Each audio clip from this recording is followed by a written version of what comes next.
ल आज चाहिँ हामीहरू यो पाको शिकार गर्न जाँदैछौँ। यो ठुलो खोलामा आइपुगेका छौँ। यहाँबाट हामी पारी गएर माथितिर यो घोर्ल्याङ भन्नेतिर जाँदैछौँ। अब कतिको भेटिन्छ पाहरू यो भरे मात्रै थाहा हुन्छ।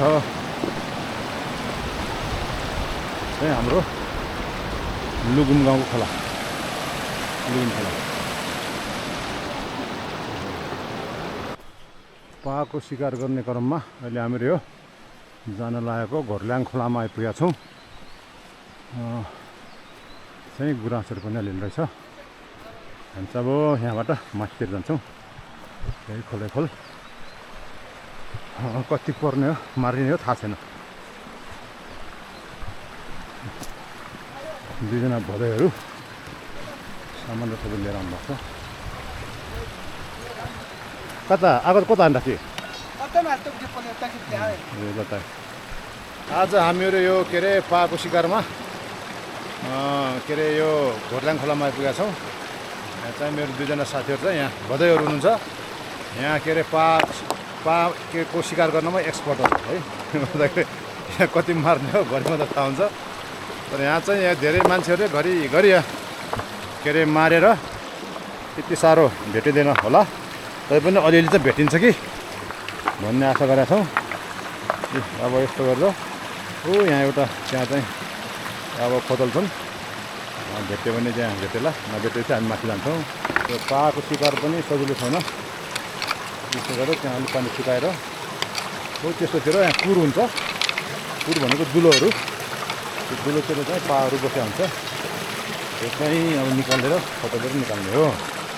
भेटेछ भने चाहिँ देखाउँला।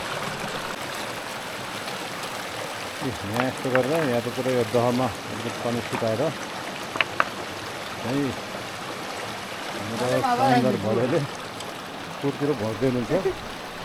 कुर उल्जा सुन्छ कि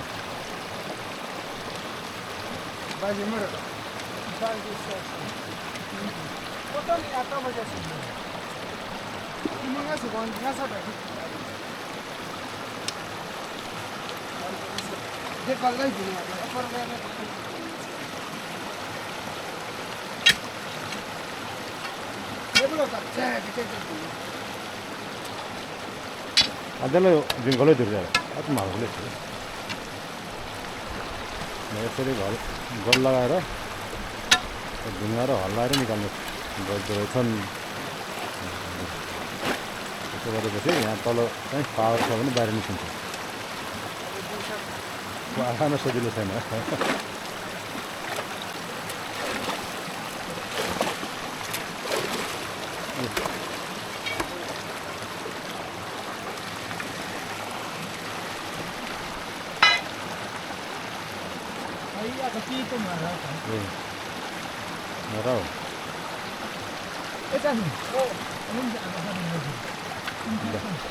यहाँ चाहिँ एउटा पोसेरे कता खोइब र एउटा सानो खोइब सहित तिर्ने हो।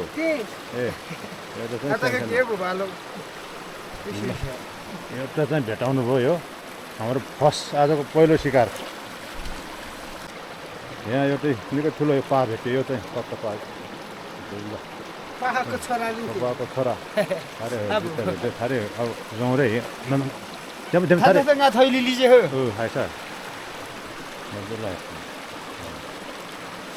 पा राख्ने थैलो यहाँ दुईवटा भेट्यो। ल यति भयो थोल भएन म र थोल्सी भएन। थोल्सी खोल्ने भनेको चाहिँ यदि माछा मार्न जाँदा पा मार्न जाँदा एउटा पनि भेटेन भने चाहिँ हाम्रो खोल्ने भन्छन्। त्यो भयो भने चाहिँ नराम्रो हुन्छ भन्छन् है। यहाँ दुईवटा भेट्यो। एउटा चाहिँ पक्का पा, एउटा चाहिँ ते पा र तेमा फरक छ। यहाँ चाहिँ यो सुरुको हाम्रो यो के अरे पा मार्ने ठाउँमा चाहिँ हामीले जम्मा 4वटा पा भेटायौँ। हाम्रो चाहिँदैन भयो चाहिँ निकै ठुलो पा समाउनु भयो त ठुलो छैन है। यो चाहिँ निकै ठुलो रहेछ। ल बजाएको ल हामीहरू यो पा खोज्दै एउटा छरासम्म आइपुगेका छौँ। यहाँदेखि हामी माथितिर जाने हो। यता माथि टक्क पानी परिरहेको छ। अनि यतातिरबाट आएको ल अहिले हामी यो घरल्याङको माथिको छर्रा तल्लोको छर्राको माथि आएका छौँ। यस्तोमा हो यहाँ पा खोज्ने भनेको।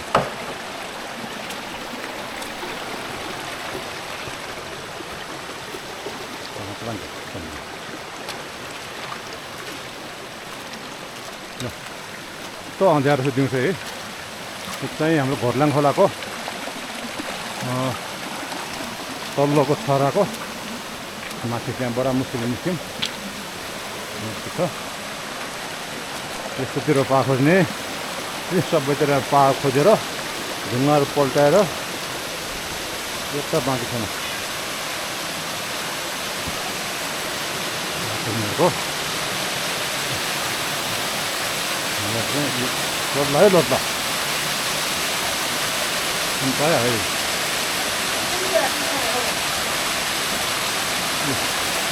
कस्तोमा गइरहेको छ टाइमर।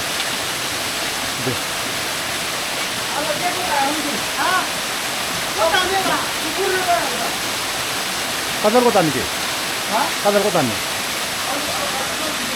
उजार कुरो नपाए नपाए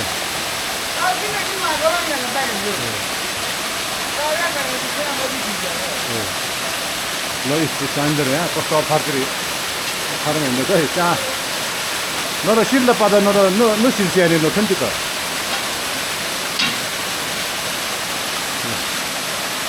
अब यहाँ चाहिँ अलिकति त्यो द खोलेर यहाँ चाहिँ पा खोज्ने निर्णय भयो।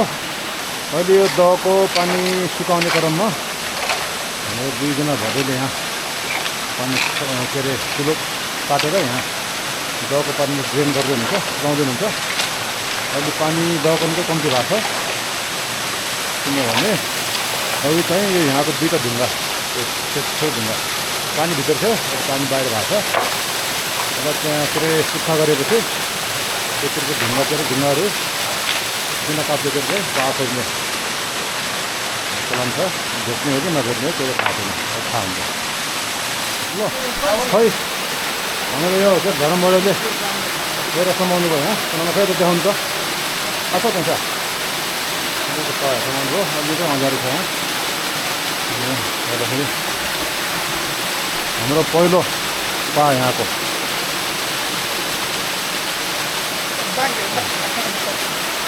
त्यसरी चाहिँ अँध्यारो छ। अलि पानी परेर जस्तो भइरहेको छ, अँध्यारो छ। यहाँ ठाउँ पनि अलि अँध्यारो ठाउँ छ। आज चाहिँ यहाँ अघि दिउँसो राम्रो थियो, अहिले अँध्यारो भएर पानी परेर जस्तो।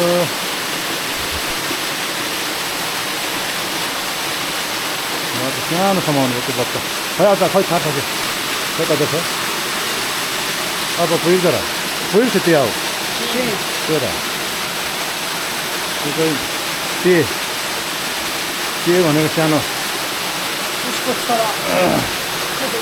आजको हाम्रो यो पाको शिकार यो पानी परेर त्यति सक्सेसफुल भएन। यो माथि लेकतिर हिउँ पनि परेको छ।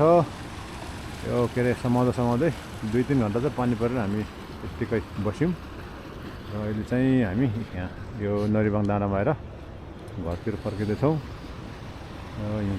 माथि हिउँ परेको छ गर्दाखेरि आज चाहिँ दिनभरि चाहिँ पासम्म चाहिँ पाइएन। त्यही भएर 10 वटा जति समातेर ल्याएको छौँ। त्यो आज हाम्रो पा यो चाहिँ हिजो हामीले के अरे समातेको पाहरू सानो ठुलो गरेर 10 वटा जति छ। यो पानी परेर दिनभरि समाउनु पाएन, त्यसमा 10 वटा मात्र ल्याएर आएको।